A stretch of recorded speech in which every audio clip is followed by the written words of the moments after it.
Ayun, kumusta kayo mga idol? Ito nga pala yung ginagawa natin na Honda Click Big Bike Concept. Honda Click 125 to mga idol. At ang rear mags nito ay 7 inches. Ang gulong naman ay 150/60. Sa unahan naman mga idol ay 120/70 yung ating ilalagay na gulong. Stock tipos at stock na shock yung gagamitin natin dito with double disc plate. Kaya para sa mga nag-aabang ng video nito mga idol, eto na yung ating kasunod na video.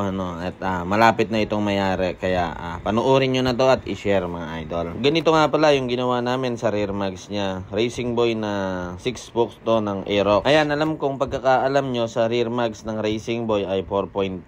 Pero nagkakamali pala tayo doon dahil sinukat ko mismo ito. At 4.25 lang ang tunay na sukat ng rear mags nito mga idol. Kaya ngayon gagawin natin tong 7 inches mga idol para malapad at maganda tignan itong mag. Wala tayong nabibiling ganito kalapad na mags na pang motor kaya gagawa na lang tayo.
At ito na nga yung ginawa natin na Racing Boy mga idol. Walang nabibili nito kaya tayo lang yung meron nito. At ganito naman yung ginawa natin sa unahan mga idol. Wineldingan natin siya ng shafting. Kaya mo makikita nyo, unti-unti lang yan. Hindi yan tuloy-tuloy na welding dahil baka mawala sa pagkabilog yung mags. Ang ginagawa natin dito ay para sa dual front disc.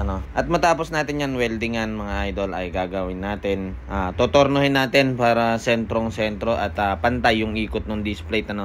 Lalagyan na din natin yan ng pinaka-shoulder para dun sa banggaan ng disc plate. Gagayahin natin yung sa kabila niya para maganda tignan at malinis.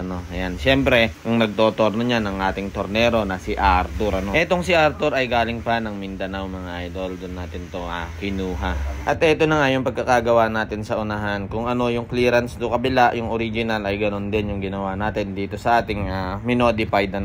Ayan, napakaganda nito mga idol. Ngayon mga idol, ang problema naman natin itong unahan dahil malapad na yung kanyang mags ay malapad na din yung tipos dapat na gagamitin dito. Pero ang gagamitin natin tipos dito ay itong stock mga idol. Gagawa natin siya ng paraan para magkasya itong 120/70 na gulong.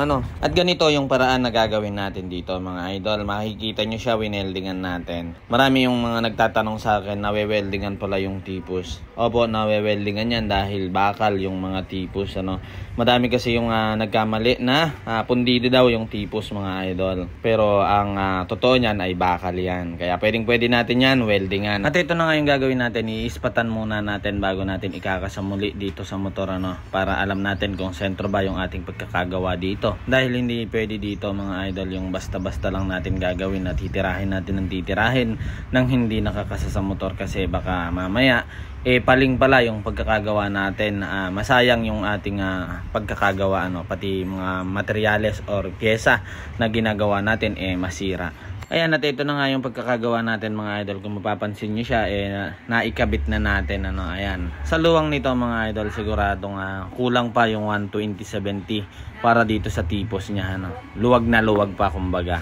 At ayan na nga, lilinisin na lang natin tong mga pinag-weldingan. At okay na to. Ikakasa na muli natin ito sa motor. Para naman ang gagawin natin ay yung kabitan ng tapaludo. Ilalagay na muna natin yung gulong nito para pag ginawa natin yung ating kabitan ng tapaludo, saktong-sakto pa rin doon sa ating pagkakagawa. Gaya nga ng sabi ko mga idol, hindi basta tira lang ng tira pag modification. kailangan isinusukat natin ng maayos para sa mga fitment na gagawin natin. At ito na nga yung gagawin natin sa front fender mga idol. Weweldingan na natin siya ng aluminum para sa tornilyuhan ng front fender. Siyempre i-ispat lang muna natin yan. Pag naka-ispat natin yan, naalisin na din natin para i-full weld. Mga idol, ito na yung ginagawa natin. Kinabitan na natin siya ng tapaludo ng ADB. Ayan. Naikabit na natin yung isang tornilyuhan. Hindi kasi namin to pwedeng parsahin ng welding kasi itong shock ay mawawala yung pagkabilog niya tong gitna niya pag pinwersa natin ng winelding kaya dahan-dahan lang. Pagka uminit na, pinapalamig muna ulit namin. Ayan, dito bukas ko na gagawin yung para dito sa tornilyuhan na to. Ayan, makikita nyo dito naman sa likod mga idol. Mali kami dito kasi napinturahan na namin kaagad yung kanyang swing arm pero hindi pa namin naikakabit yung pipe kaya binakbak ulit namin yung pintura yan para lagyan itong stock pipe na bracket. Tapos bukas ito naman yung aming ikakabit para sa kanya. Dalawa kasi yung gagamiting pipe nung may-ari. Yan, para ito pagka gusto niyang rehistro, maire-rehistro niya pa rin kasi stock pipe siya. Ayan, makikita nyo yan. Ayan yung tindig niya. Ibababa na lang namin ng konti itong harapan. Ayan, makikita nyo siya at solid na yan mga idol. Payari na to. Ayan. Bali bukas pag-uusapan na lang namin kung ano yung ikukulay namin sa inner niya dahil gusto nang i-repaint nung may-ari yung inner fairings niya. Ayan. Hindi pa namin kinakasa kasi nga baklas kabit pa kami dito sa kanyang tipos at butterfly. Stock na tipos to mga idol. Ayan, minodified lang natin para magkasya itong 120/78. Ayan siya mga idol, 120/70 kasya na siya sa unahan. Ayan.